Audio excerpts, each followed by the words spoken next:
Good afternoon. Thank you for joining us today for Workbank ThinkTank. I'm Fe, Head of Digital Marketing of Workbank, the job site that lets you job hunt with benefits. To know more about Workbank, please watch this.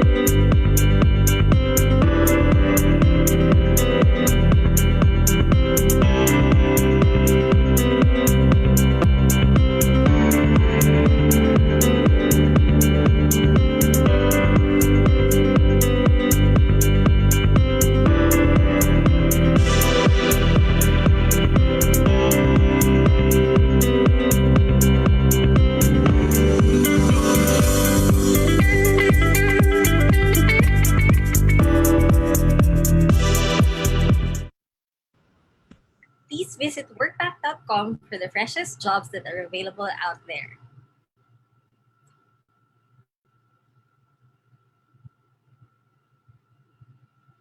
You can also check out the website for any upcoming trainings.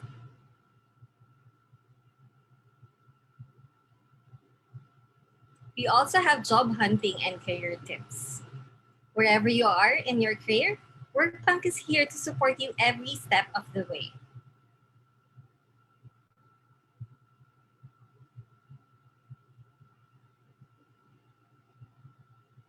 For now, let's get on with the program. Please welcome my special co-host today, Workbank's country head, Reggie Fernandez. Hi, Faye, and good afternoon to everyone watching. Thank you, everyone who's watching, for supporting Workbank ThinkTank. Now, since our topic centers around financial planning and wellness, we thought Reggie should co-host since he has previous experience with financial management as a banker and is an associate member of the CISI. Well, yes, I am an associate member of the CISI, and which brings me to who our guests today are, because our guests are associated with our latest partner, the Chartered Institute for Securities and Investment, commonly known as CISI. The CISI, formed in 1992, is a global leading professional body for securities, investment, wealth, and financial planning practitioners. Their mission is to set standards of professional excellence and integrity while providing qualifications and promoting the highest level of competence to their members, individuals, and firms. They now have a global community of 45,000 members in over 100 countries. To know more about the CISI, please watch this.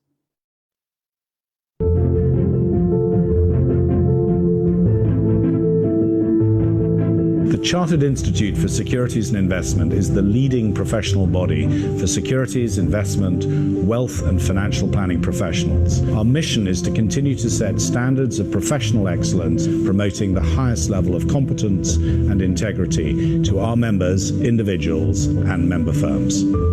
On the 10th of February 1992, in a building just behind me, now replaced by a skyscraper, was the London Stock Exchange. And from there, the Securities Institute was formed. It was designed to provide knowledge, skills, and above all, integrity. CISI's international reach is genuinely global. We're operating all over the world. Becoming part of the CISI gives you the advantage of belonging to a long-standing global professional body, which has high standards of ethics at its core. We're really pleased that our qualifications are recognised by authorities around the world. So that means that people that take those qualifications know that they carry a level of official recognition. The Philippines are one of Asia's success stories. Fast-growing economy, over 100 million people, and so naturally the base for our ASEAN operation. This is where we provide high-quality, international recognised qualifications for your expanding BPO and capital market sector. Our aim is to equip a new generation of highly able finance professionals so that they have the necessary skills that will allow them to power the Philippines to be a leading regional financial centre. The purpose and importance of CPD is really really making sure people keep up to date. Fast changing world, and we're doing our very best to make sure that CISI members can keep up. The CISI's mission is important for financial services because financial services are built on trust. And customers want to know that the firms and the individuals within the firms act with the highest standards of professionalism and integrity at all times. For me, the CISI has made a tangible impact in the Philippines, particularly because it has links and connections which it relentlessly pursues with the Philippine regulatory authorities, education sector, and the BPO sector, promoting financial services knowledge, integrity, and professionalism, which is something that is sorely needed in this market. The CISI is important for us as a company because it helps us to differentiate ourselves from the competition. So especially in markets in Asia where there isn't so much regulation as we would find in Europe, the CISI enables us to show our clients that we still conduct ourselves in a manner that is appropriate basically for the business that we're in. Being a member of the CISI tells your clients, it tells your colleagues, it tells your regulators that you're striving to maintain the highest professional standards alongside the other members that we have internationally. The CISI exams that you hold are globally portable, and also to help you develop your skills, we have an extensive membership offering. Membership is open to all, so come and join us. Be a professional.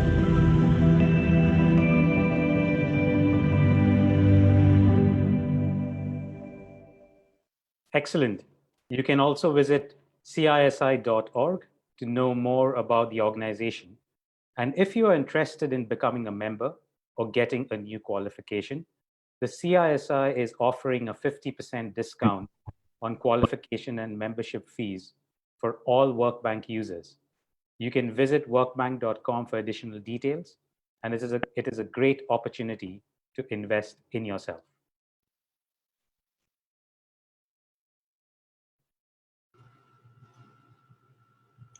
It's easy to see that our guests today are really experts in financial management and wellness. I'm sure that, like me, you cannot wait to get some basic insights and advice from them on how to prepare for uncertain times. Without further ado, let me introduce to you James Hartland, the founding partner and managing director of the Astor Group and a chartered member of the CISI, a position held only by a handful of individuals globally. He is also the president of the CISI Philippine National Advisory Council. Hi, James. Hi, Faye. Thank you very much for the introduction. Hi, Reggie, as well. Great to see you too. And thank you very much to everyone for attending this session. I'm really excited about it, and I hope everyone gets something good out of it. We're very excited about this too, James. Now, I'd like to also introduce Mark Anthony Valino, the Vice President for Investment Marketing at PruLife UK. He also serves as the Education Officer of the CISI Philippines National Advisory Council, and is an accredited teacher and member of the Capital Markets Institute of the Philippines. Hi, Mark.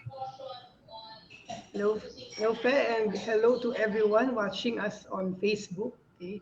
Good day, and we look forward to sharing with you our humble learnings on financial wellness. Thank you. Thanks, Mark. Welcome, gentlemen, and thank you for joining us on today's Workbank Think Tank. For our viewers in FB Live, we invite you to post our questions in the comment sections. Now, for the CISI members in this webinar, please use the Q&A section to include your questions.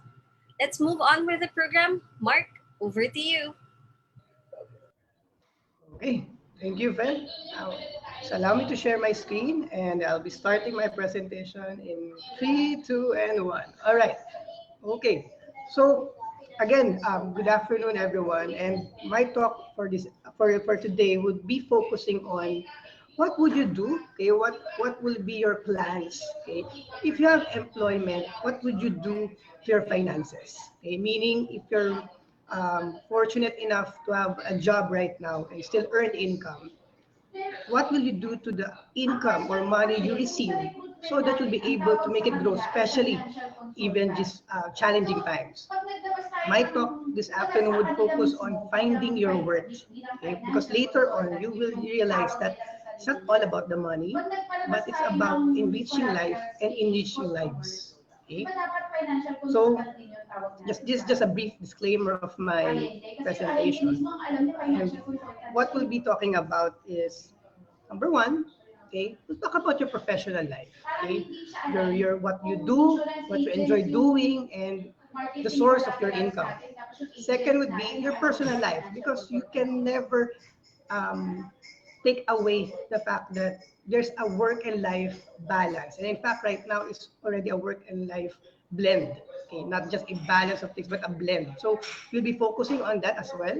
And then your financial life. Okay, at the end of the day, practicality would mean you want to earn a living, okay, so that you'll be progressing in life. But we'll be putting everything together so that at the end of the day, you'll be living your life. Okay, so if you are working now at home or at the office, okay, you have um, you have a productive means, okay, to spend your day. Be thankful. Okay, tap your back, tap your shoulder, because be thankful you have that job. You have that capacity to earn income, and meaning you have the capacity to make it grow and make your life financially stable and well. Now, for most people, you're doing your own hustle already, and financial wellness is something that an adult should be taking. Many of us already heard about this, so probably these are the basic things we will be talking about. But again, we may know things, but do we act on it? That's the very thing about being an adult. Do you put into action those you learn, especially on the side of finance? Are you ready to face the future?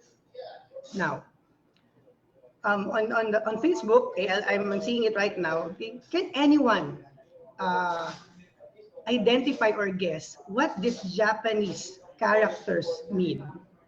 Okay, can anyone, if we have friends from Japan, can you identify what these characters, okay, mean? I'm not very good in speaking the Japanese language, but this is one thing that I would like to emphasize. I'm actually not that familiar with that, but I think it's going to be a good one. But before that, Mark, I think can you fix your background sound a bit? Some of our attendees are not able to hear you well with your background. Thank you. Okay, thank you. Sorry about that. Okay, I at this point.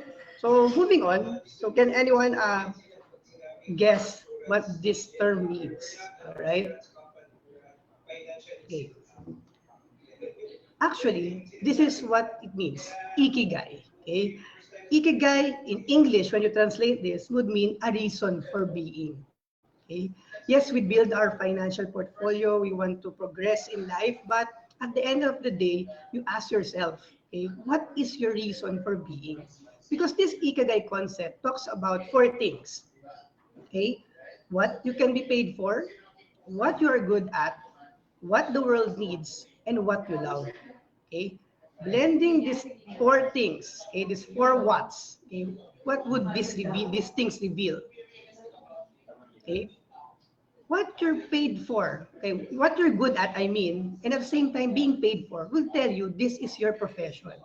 Okay, what you're good at and what you love doing would tell you that's your passion. What the world needs, okay, and what you can be paid for would be your vocation. And finally, your mission would tell you what you love and what the world needs. So, profession, vocation, passion, and mission would actually tell you your reason for being. You have to identify these four things in your life, because this will tell you, why am I waking up every single morning? What's your true sense of worth in life? Okay? So this is the concept of ikigai. Okay?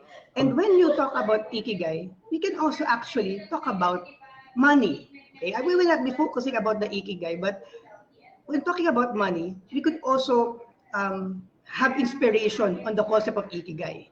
Four things as well: how your money flows, how your money grows, how your money yields and how your money works.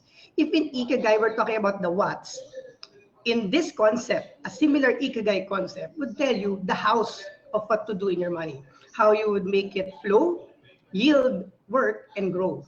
Because that will tell you the money, the flow of money, and how much you yield from it would tell you the earnings. Okay? The way you grow your money as it flows to you would tell you the concept of save. But later on, you'll be surprised of the concept of saving. Then, how your money works as you grow it, it would tell you that's the concept of investing. And finally, how your money yields, and how your money works, especially for others, that would mean sharing it by donating. So it's very similar. Okay, I had the chance to learn about the Ikigai concept just about 2 weeks ago. So I'm just starting to appreciate it. But when I learned about this, hey, this is very similar and very parallel to what financial building will be is all about. So for concept for this portion is earning, saving, investing, and donating, and that would form your financial portfolio. Now, Uh, these Mark, four things, Mark, can you hear me? yes. Sorry, is it possible our attendees have mentioned that they can't hear because there are people talking in the background? Is it possible to control that? Ah, okay. For a while, sorry about that.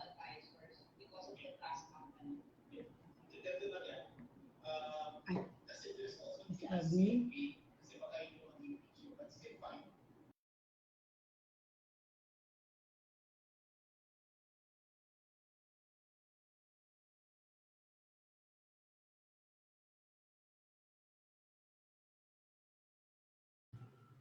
So while we're having some technical difficulties, I just wanted to share with everyone that I really like the Ikigai concept. So I'm amazed that Mark was able to actually correlate it with finances, and I'm very interested to see how this will go. Go ahead, Mark. sorry, I'm back. I really apologize. But again, okay, going back to that four concept. So after learning these things, all right, that transform to your ikigai. So meaning your basically your personal life could actually give a good match for you on your financial life. You blend it actually. Okay? Once you blend it, you will realize your true sense of being. Okay? Because at the end of the day, when we talk about the finance part, okay, that financial ikigai, we'll be talking about the inflow, the outflow, okay, which are actually talking about income and spending. Then how do you multiply your money? It's all about investing. And the defense, okay, the divide would tell you about saving and protection. Okay? So there is that concept on defense is risk management. So if you follow through what I mentioned, this is simply your MDAS in mathematics. Multiply, divide, add, and subtract. Very easy. Okay? Very easy concept to understand, but here's the thing. Okay? When we talk about savings, okay, we always associate it with the deposit product. Okay? The one that the bank. Okay? But then again, common misconception is saving is not actually just a deposit product. All right? Saving is actually an action word. Okay? A strategy for financial wellness. How do you now save? If that's a strategy, how do you do that? Be purpose driven when you save. Identify what you need, how much you need, and when you need it. Because when you're saving, it is not just about deposit. Okay? Let me guide you through this. First, identify your goals. Okay? Your future goals. Your emergency, your wellness, education, or discretionary savings. Okay? These are your saving jars or saving pots. These are the things you want to achieve. Now, let's take a look at each objective or future goals in life. When we talk about funding your emergency, do we save it via investing or save it through a deposit account? Of course, when you're funding or saving up for your emergency, you have to have a saving channel that will allow you easy access and liquidity. So that would mean your deposit. Why am I saying this? Because at the end of the day, when you need to tap your emergency savings, you need a financial vehicle, a saving channel that will allow you easy access and easily or actually equivalent to cash. Okay, so that's the match. Your goal matching the saving channel. Then moving on.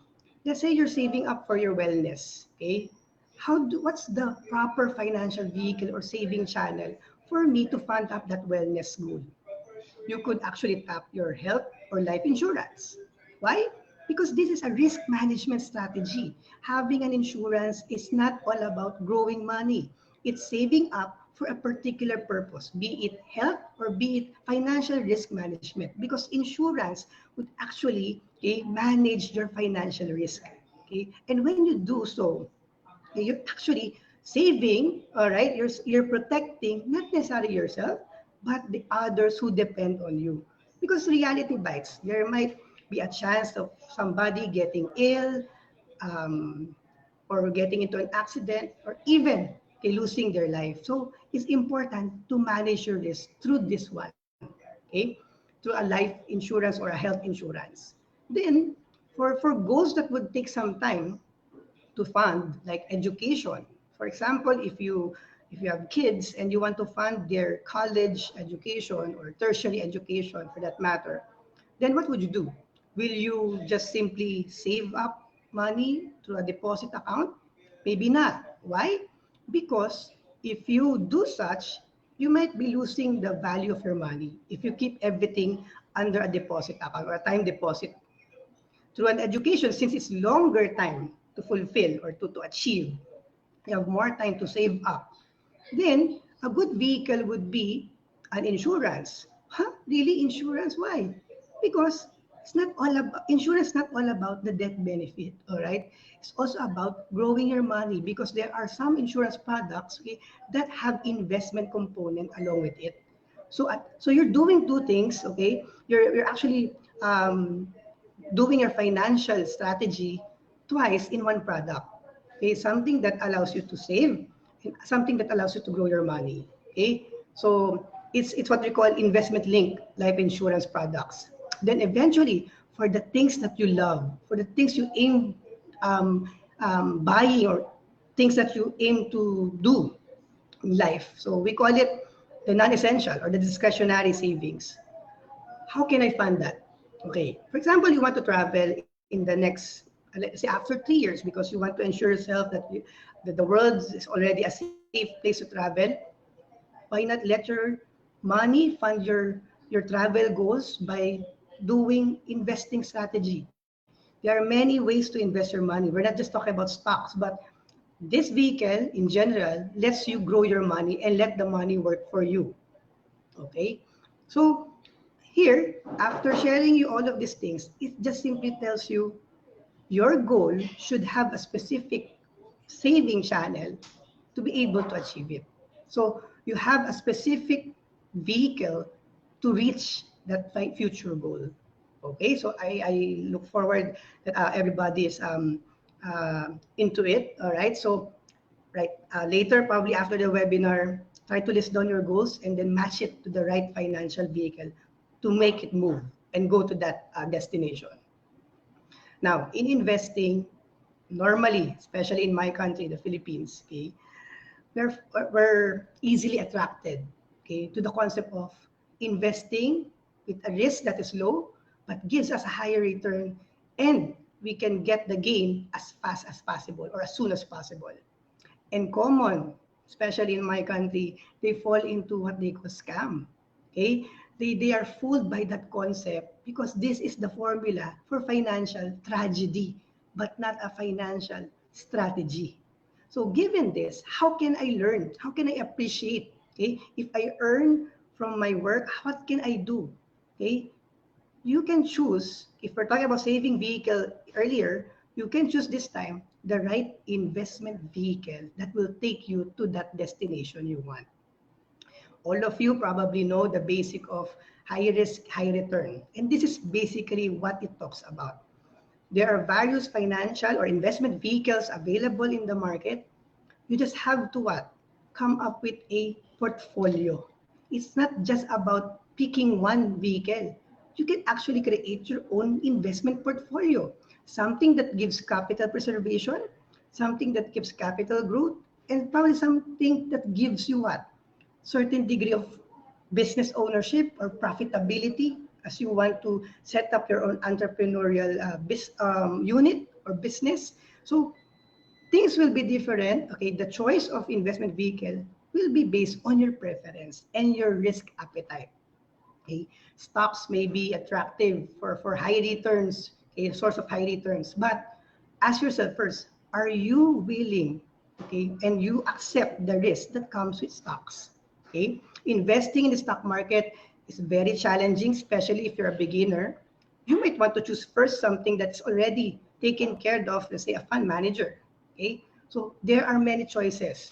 If you're conservative, you can look at fixed income or fixed income bonds.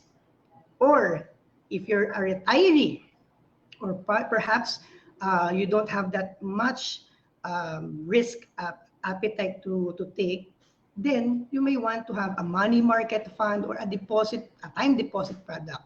But if you're the type who is entrepreneurial or have that business mindset, you may buy assets that give you passive income, like buying a real estate property or a property, then have it appreciate or use rental income as a source of stable inflow of money.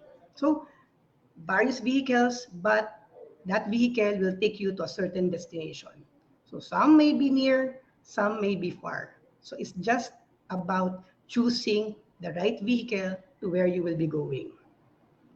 And at the end of the day, you match these financial investment products along with your life cycle. Because again, you are trying to grow your money, you aim to grow your money because you want to progress in life. So in general, there are certain financial or investment strategies and vehicles that you may use so that you can achieve something for a certain portion of your life cycle. In general, let me give you an idea or a guide. Um, your risk appetite, okay, can be measured by the subtracting your age from 100. So let's say I am 37, 100 minus 37 would give me the percentage of exposure that I could have, let's say in a high risk asset like stocks. If you're younger, let's say at 20, 100 minus 20 would give you 80%. So meaning you can take in general a higher percentage of risk because you are young. So what's with being young? If you're young, then you have more time to grow your money and you have more time to recover or recoup your losses just in case market hits you bad. Just like now.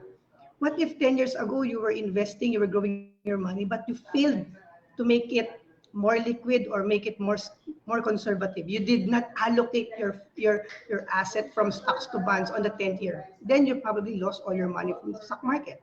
But if you know your goal from being aggressive to conservative, then that could be a good way for you to preserve your money. Always remember, know the time to harvest. All right? So in general, everything that I talk about would give you a sense of what should I prioritize? Should I invest right away or no? First thing, how consider it like a triangle. Financial portfolio building is building a triangle. You have to have a strong base. Strong base would mean liquidity and risk management. Okay? Why am I telling that? Because in market downturns and economic weaknesses, the value of those three assets above, cash and insurance, would go down in value. But these two things, one that gives you liquidity, capital preservation, and risk management, would make you stable even in tough times of today. But when you know how to make the most of the opportunity in crisis, then you may be able to grow your money for the long term. All right. So that's how you do it. Make a strong base, build a strong base, and then grow it through investment. Something that will allow you to appreciate the value of the money that you work hard for. So at the end of the day, all right, This actually is very aligned with the human needs. If you know Maslow, okay, he had hatched the concept of hierarchy of needs.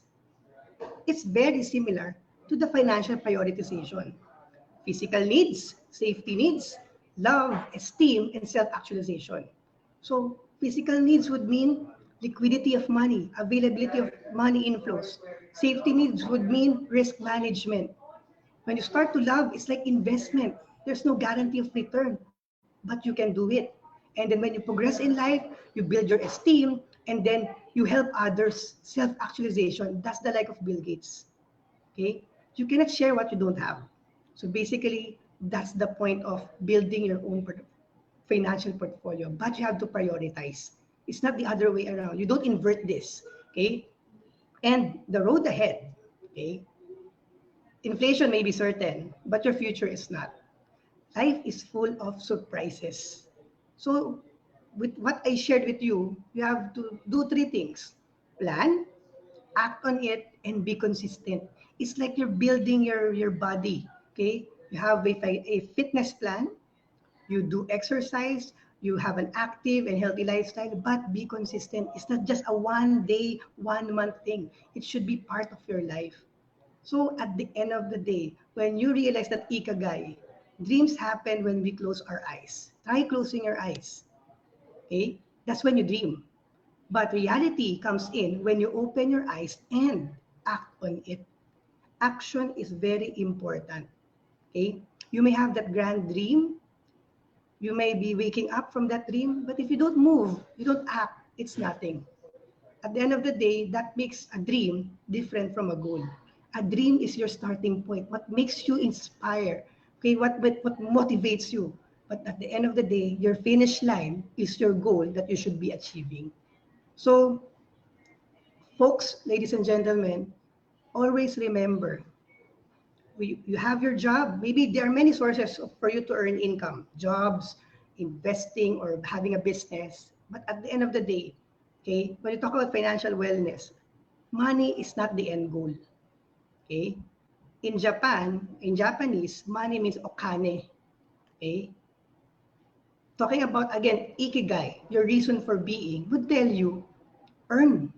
Talking about money, earn from your profession, save for your passion, invest for your mission, and donate for your vocation. Because, as I mentioned, money is not the end goal.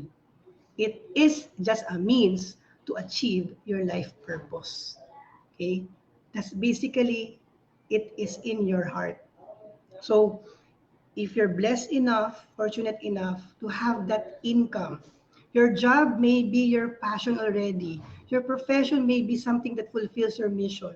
And perhaps what you do right now is already your vocation. But assess your life, okay?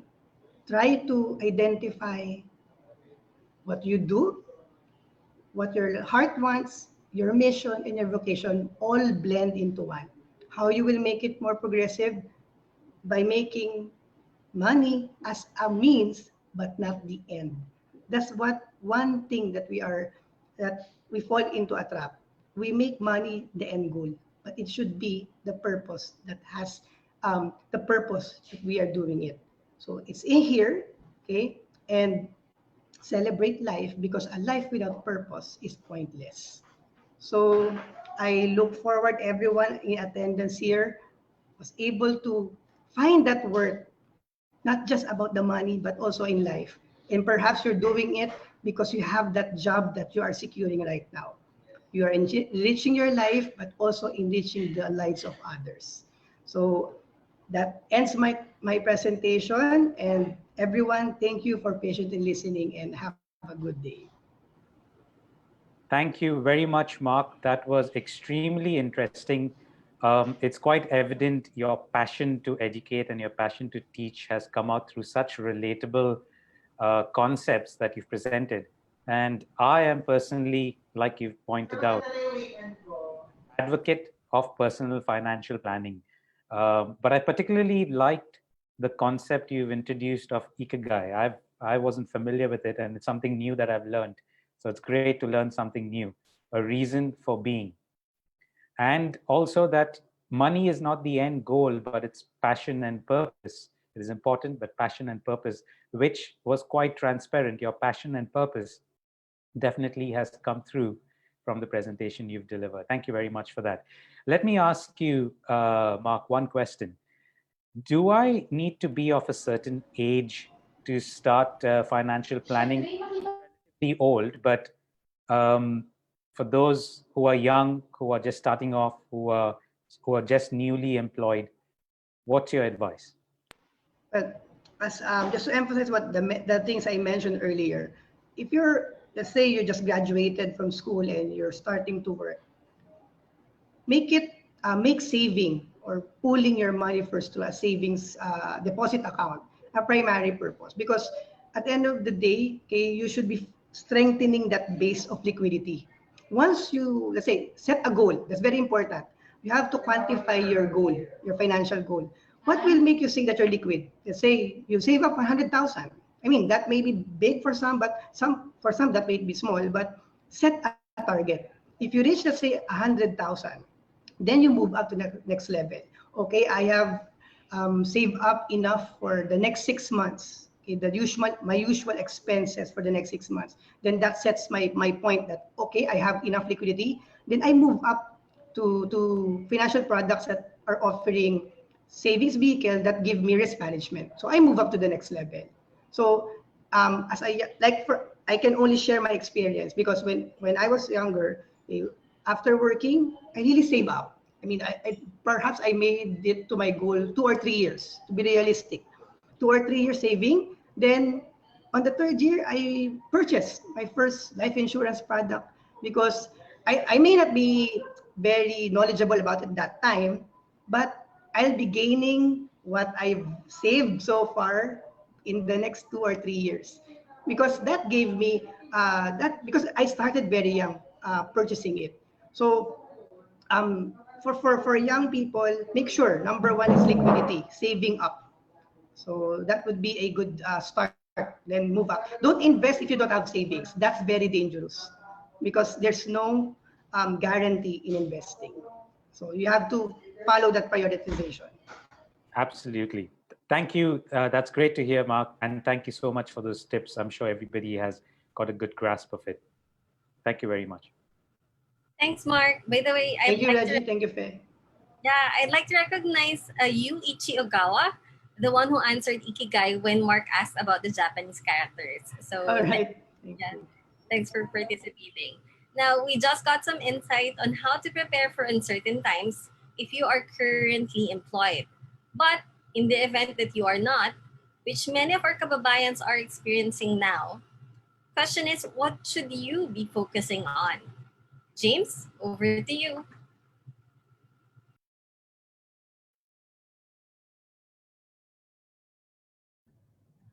Okay, thank you very much, Faye, for the introduction. And thank you also, Mark, for your talk, which was very interesting. And I like that quote as well. A life without purpose is pointless. That's certainly very true. And if I can move on to the first slide for my presentation, please. So how to manage financially if you become unemployed. So Mark's told us a lot about how we can prepare when we're working. And what I'd like today to talk a little bit about is what happens if you become unemployed, and perhaps also how to avoid and be prepared for unemployment. Perhaps we should start also about the mental perception about this. A positive mental approach is really going to help. So sometimes we can have a lot of negativity about the word unemployment, but the reality is that, we now live in a very fast changing world, and none of us could have foreseen what was going to happen in terms of COVID-19. So I think, we should start by emphasizing that, you don't have to be worried about unemployed. Don't feel ashamed about it. This is unfortunately, part of life in our ever-changing world. And obviously, how unemployment affects you will probably depend on, what you've been doing before you became unemployed. And Mark has addressed this issue already in terms of how you save for eventualities like unemployment or retirement or whatever it might be. And in my talk, I'd like to focus on some other things that you can do to maybe help yourself if you're not unemployed, and also if you do become unemployed. So, you know, I found through my life experience, and I'm sure the others on the panel will share this, is that, you know, having a positive mental approach is really important. And how can we go about by achieving this? Well, you know, for me, when you are working, if you're fortunate enough still to be working, and even if you're not working, it's sometimes about what you do outside of work as well that will have an impact on your career opportunities. And, you know, it will also impact you if you do become unemployed.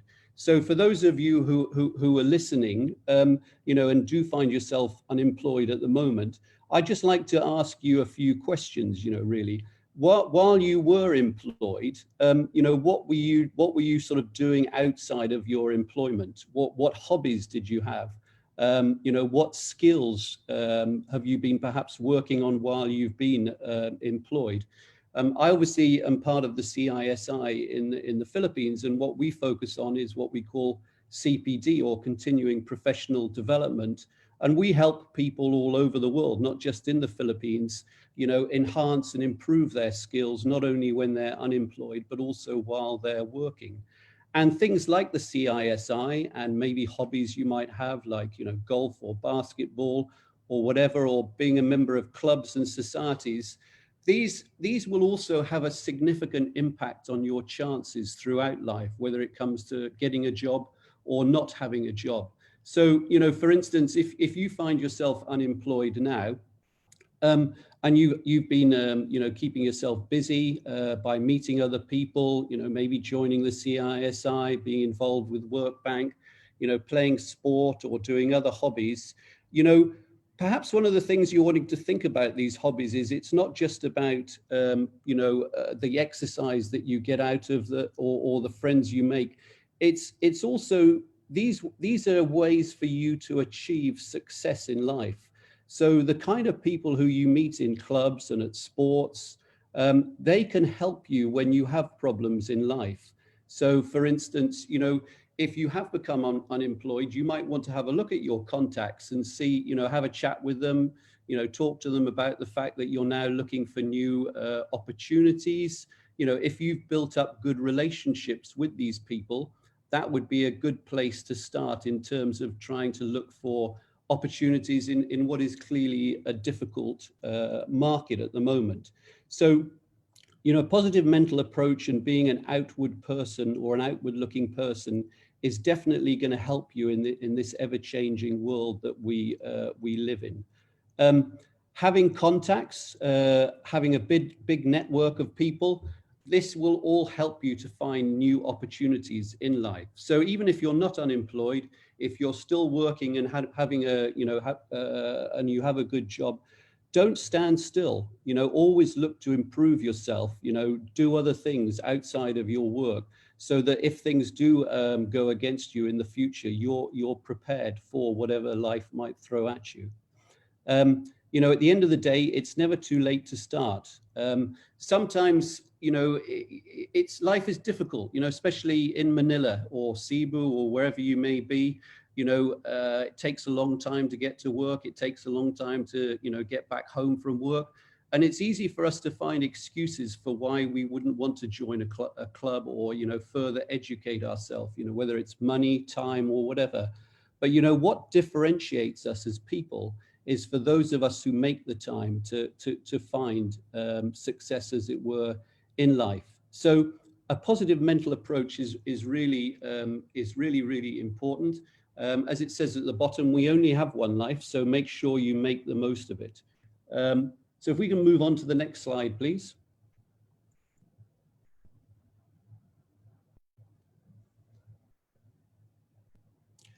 So career professional development. So what does this mean, and why is this something that's important? Well, as Mark has highlighted, and it was actually mentioned in one of the earlier slides when Faye was doing the introduction to this event, you know, we believe CPD at the CISI is really important. This is what will help to differentiate you from your colleagues, and it will help you to get ahead of life. So as I've mentioned earlier, it's probably not good enough just to, you know, go to work, you know, eat your lunch, play a little bit, and then carry on doing the same thing year after year. As we're experiencing at the moment, the only constant in life is change, and life is changing more rapidly, you know, with every decade that goes past. So, you know, the days of basically going out to work for one company for 30 or 40 years and not needing to worry about your job, I think we can safely say that those days are over. So it's important for us that when we are working to focus on the future and to make sure that we do differentiate ourselves by doing career professional development and also by leading an active life, you know, involving ourselves with people who are going to help us, you know, later on in life, you know, in terms of with whatever we want to do professionally. I can maybe share some changes as well that I've seen happen during my life. I mean, many of you will probably know that over the last 40 or 50 years, many Filipinos in the old days had to go abroad and work, and obviously these guys were called OFWs, because the economy 40 or 50 years ago was not as good as it is today. You know, if we forget about COVID, you know, people had to go to the US, the Gulf, Europe, and all over the world. But to give you some idea as to how things have changed is, I've been fortunate enough to go to Spain, and I have many Filipino friends who went over there 40 or 50 years ago to work because there was no opportunities for them in the Philippines. But after the global financial crisis of 2008, 2009, Spain actually became one of the worst countries in the world for unemployment. And they were actually paying money to not only Filipinos, but Latin Americans to encourage them to go back to their country because they had an unemployment rate of, you know, 40% or higher, which was extraordinary. And obviously, some of these countries, which we considered first world countries, their economic situation is now far worse than countries like the Philippines. So that gives you a really interesting insight to how life has changed, and it will probably change faster again in your lifetime. So the importance of being adaptable, being ready for change is really key for all of us.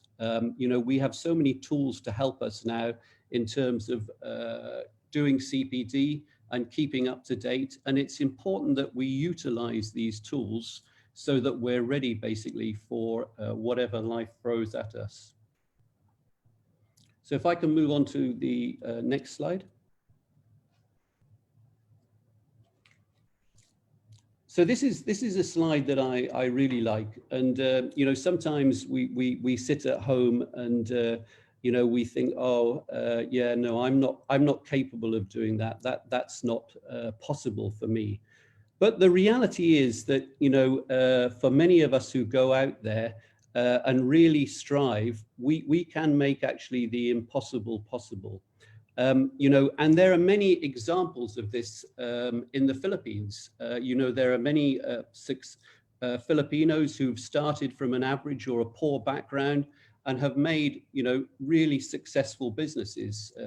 I'm sure everyone who's listening in the call today will have heard of National Bookstore, Jollibee, and also Mercury Drugstore. So the guys who set up these companies came from a simple background and have basically created, you know, real success stories for themselves and the people who work in these companies, you know, by basically working hard.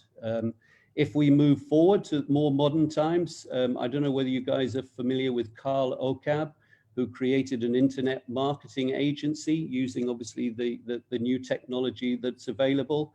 And also we have a lady called Aisa Mahino, who founded Salt. Again, she's a Filipina, and she's an engineer and a scientist, and she has produced lamps that run on salt water, which help people in the provinces create light. So the impossible is possible if you believe. And sometimes we just need to sit down and, as Mark said, work out what our goals are. Sorry, was that someone in the background? Sorry, and work out what our goals are. And technology is creating more and more opportunities for us. We can now see things like Airbnb moving into the Philippines and Grabs. And I have many Filipino friends who have gone to the bank, taken out a loan and bought themselves a Grab car or a couple of Grab cars, maybe investing in Airbnb apartments and renting them out. And this also, is a bit about what Mark talked about. So when you are working and you're doing well, or if you've become unemployed and you have money available, how are you going to use that money basically to create an income for you if you're not working? So one of the ideal situations in life is to have a passive income. So a passive income is an income that will keep coming to you whether you're working or not. And you can create these kind of passive incomes by setting up your own business, whether it be, having some Grab cars, a few Airbnb apartments, or getting involved in, online food distribution or various other instances. There are many examples of, Filipinos who have used technology to basically change their lives and change the lives also of people in the Philippines by bringing certain products to them, which are more affordable and easy to access. So, at the moment, again, because of what's going on in the news with COVID, it's easy to be negative and not to focus on the future and the opportunities that there are out there. Unfortunately, crises like COVID come around on a fairly or a more regular basis than they used to. But, as long as you've got a positive attitude and realize that this isn't going to go on forever and are prepared for when this is over, you can make sure that, you're well positioned to, to benefit as things change. On the slide here, you can see at the moment that, not only are we not now seeing perhaps so many people going abroad, but many Filipinos who have been successful working abroad are now looking to return to the Philippines and set up businesses earning the money that they've made abroad, because they can see that there's as much opportunity now in the Philippines as there is, in many countries as abroad. So for those of you who are listening today, this is a positive. The Philippines is perhaps one of the most dynamic economies that there is in the world, and these opportunities are out there for all of us, as it were. If I can just go on to the next slide.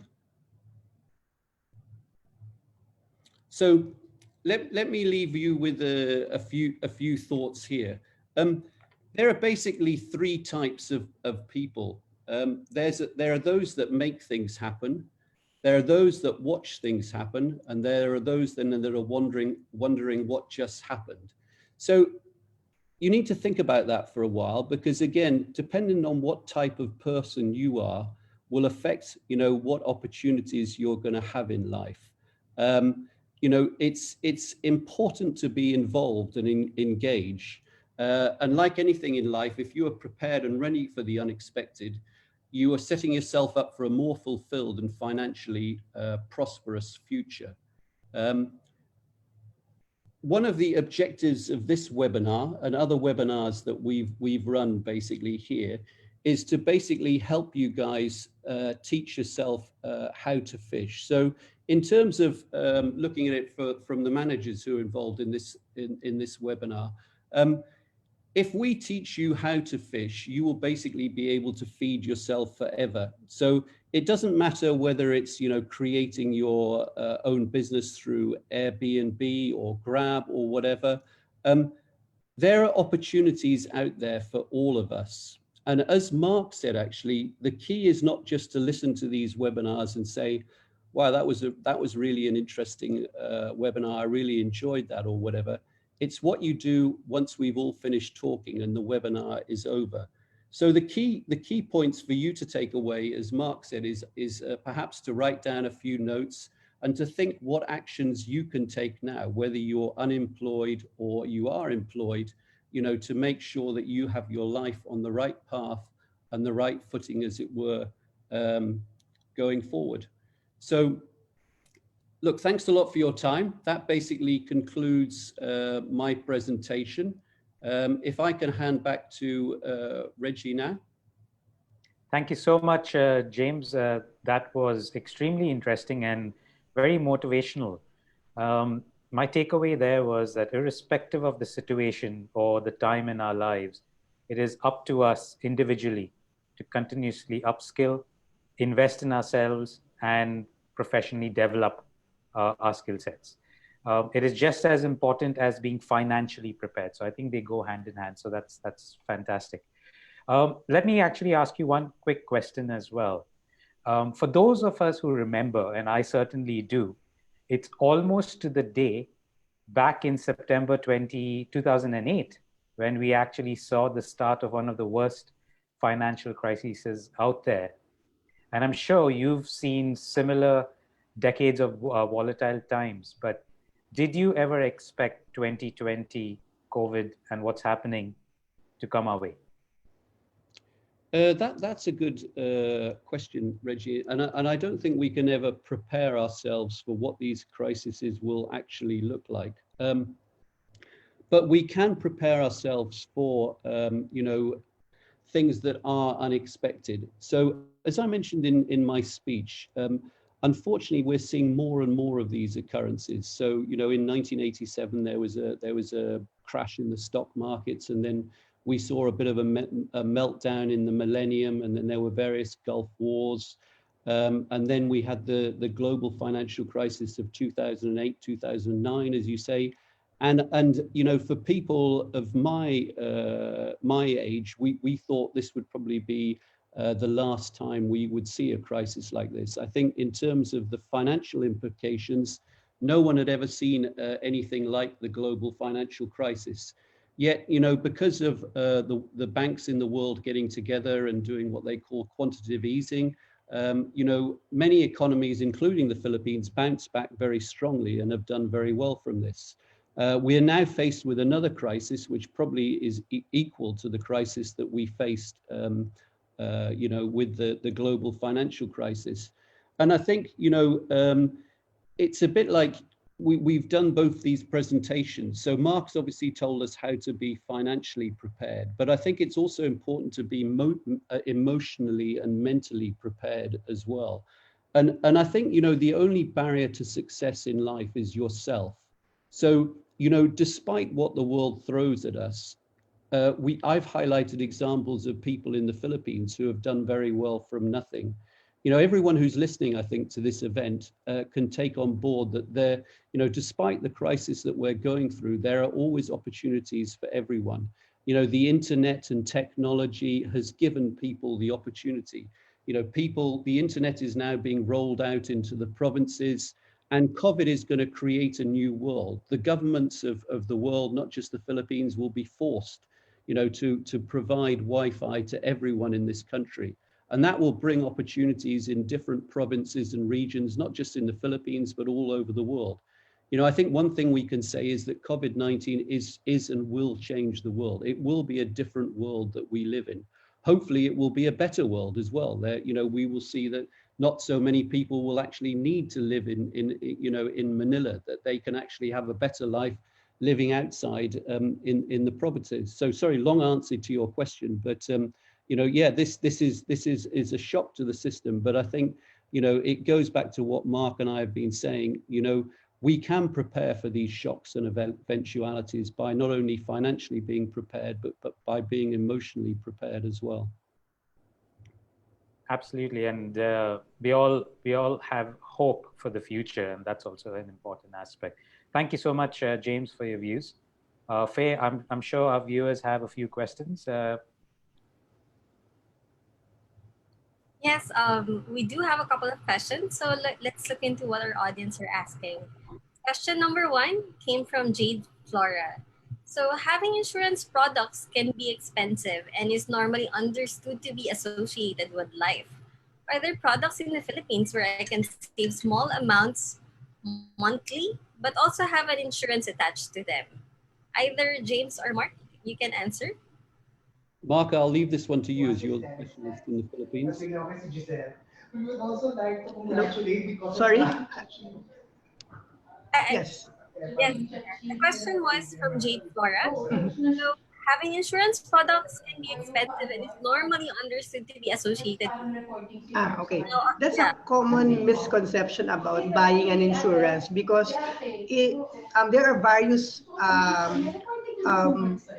insurance products available in the market. There are some what we call term insurance, wherein a person may avail it for a year. They can pay it monthly, and it's rather a cheaper alternative for now. So if you're a beginner, you may want to have that kind of insurance. But probably most people they know the insurance with investment product, which is you pay for the long term for your entire quote unquote life. So if you're ready yet to have that kind of insurance product, you may want to consider a cheaper but a limited term insurance. So there are many options to consider. So there are cheaper variants, but there are also some insurance products will maybe costly, higher in terms of cost, but it will have a bigger coverage or benefits for the policyholder. Yes, So she has a follow-up question, Mark. So are there products in the Philippines where I can save small amounts monthly, but also have an yes, insurance attached to them? yes, there is. Yeah, we have term insurance in the Philippines. So major insurance companies have that kind of insurance product. So it's mainly focused on the health or life. So there's no investment that accompanies it, but it's a pure life insurance product. So there are available such products in the Philippine market, yeah, from the major ones. All right, we'll move to the next question. Thank you, Mark, for that. We have an interesting question from Man. And she says, if I have regularly saved and accumulated a decent amount for a rainy day, what should I do to not get tempted and spend that saving? Mark, do you want me to take that one or do you want to answer them? Sure, go ahead, no problem, James. So sorry, Reggie. So this is someone in the audience who's basically already saved into a product and has an amount of money, and they don't want to be tempted to spend that money. Is that correct? That's correct. Okay. Well, that's a good question. And what I would say is that, presumably when you took out this plan, you had a goal in mind, which is, what Mark has talked about earlier. So, if you're going to spend that money to achieve your goal, I would say go ahead and spend it. So for instance, if that goal was to put down the money as a deposit for a house, or to help your kids with their education, or to save for your retirement, or those kind of things, then I would say that's great. You've achieved your goals, so go ahead and spend the money, and maybe leave 5% of the money so that you can go out and give yourself a party, for doing that once COVID's over. And I mean, I think one of the things that I would also say as well is that I personally believe that the more of these plans or investments that you have during your lifetime, the better, because then it gives you choices. So, I'm a strong believer that in every 3, 4, or 5 years, if you're able to, you set up new investment accounts or savings accounts, so that as you go through life and these policies mature, that you can then use these pots of money, to allocate them for, the key goals that Mark has highlighted in your life. And, there's nothing wrong as well in having key goals or goals that might be, like buying a luxury car, or having a boat somewhere, or, having a holiday home in Palawan. It's all about the balance, basically. So as long as you've got the bases covered first, then yeah, why not save up for things that you feel passionate about? So hopefully that answered the question. Absolutely. Yes, yeah, that's a good answer. Thanks, James. Now we have a last question since we're running out of time. It's a question from Wella. So my brother is turning 35 next year, but has never made any financial preparations. Is it too late for him to start? I think I'm kind of guilty with this. I'm able to relate a bit. So either James or Mark, or maybe both of you can answer this. I think it's a good question. I can start off, James. Yeah. Okay. Since Wella, right, is close to my age, so I can relate to her in terms of what if I just realize now. Well, of course, time is very important in growing your money, but it's never too late to do such. However, you have to ensure that with the time left that you have in terms of age, okay, you're able to, it would need, or reality bites, you would need more money to grow, okay, for a shorter, rather shorter period of time. Because if some can start as early as 20 and you're now starting at 37, the past 15 years may have gone, but moving forward, let's say if you add another 15 years from your age right now, then that would be about 50. So you can plan out for your retirement. So you perhaps, I'm not saying this is a strategy for everyone, but since you're starting right at the smack of a stock market downturn, so you may also consider growing your money with stocks at this point, make it grow.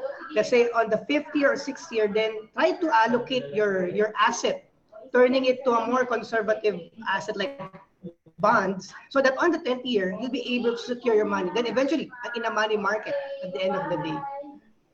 So that's what we call asset allocation. Start with equities, then try to allocate your asset to bonds and then money market, so that on the 10th year, you'll be able to secure the growth of your money. So this year is actually a good opportunity, especially if you want to jump up the growth of your money through the stock market.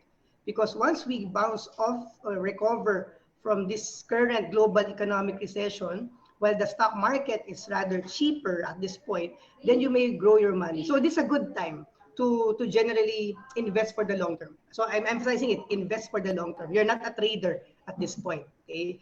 You can do trading for the short term, but investing is for the long term. So you can still start building a portfolio right now. If you hit 50, you want early retirement, then that could prepare you for that. So never too late up to now. So happy to hear that. James, is there anything you want to add? No, I mean, I can only reiterate what Mark said. I mean, I'm a financial planner still, and I meet people who are 50 and 55 and for whatever reason have got to that stage in life and still have nothing. And I just tell them it's never too late. So, you know, even when you get to 50, 55 or even later, you can still, you know, if there's a willingness there, you can still save a significant amount of you know, money, or plans will still be useful. I mean, obviously, as Mark has highlighted, the earlier you start, the better, but we're not always all fortunate enough that we can start saving earlier. So, you know, I mean, Faye, you've mentioned that, you know, you think you're too late.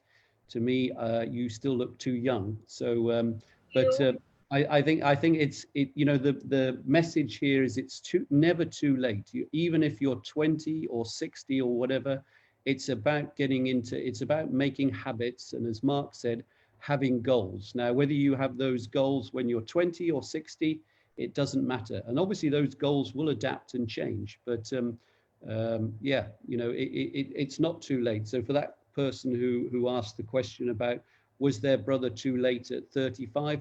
Definitely not. You know, great time to start. And you know, as Mark said, you know, this crisis has created opportunities. And, you know, smart people will be looking at the market now. They'll be looking at some of the poor, unfortunate businesses that have gone down. And clearly, you know, it's like after every crisis, there are opportunities. So if you know, if that lady's brother can put his money to work in something where there is an opportunity by educating himself properly through, you know, visiting websites like Workbank and the CISI, then I'm sure he'll do really well. Thank you very much, James. I think that's quite uplifting and promising for many to hear that it's never too late. And And comforting also. Yes, and to begin, consider saving, investing in financially and in yourself is what is the message that I would also probably pass on. Gentlemen, thank you very much for your contribution today and for your time and the presentation. There were multiple insights, many of which I personally have taken from both your presentations, and we are very grateful for your time. Thank you. Thank you, James. Thank you, Workbank. Thank you, everyone. Thank you. Thanks, everyone, for Thank you, listening in. James, Reggie, Bye. and thank you to the viewers. So before we Bye-bye. say goodbye to everyone, let me take this opportunity to remind you to like our Facebook page. And if you like what you saw today, please leave us a nice review.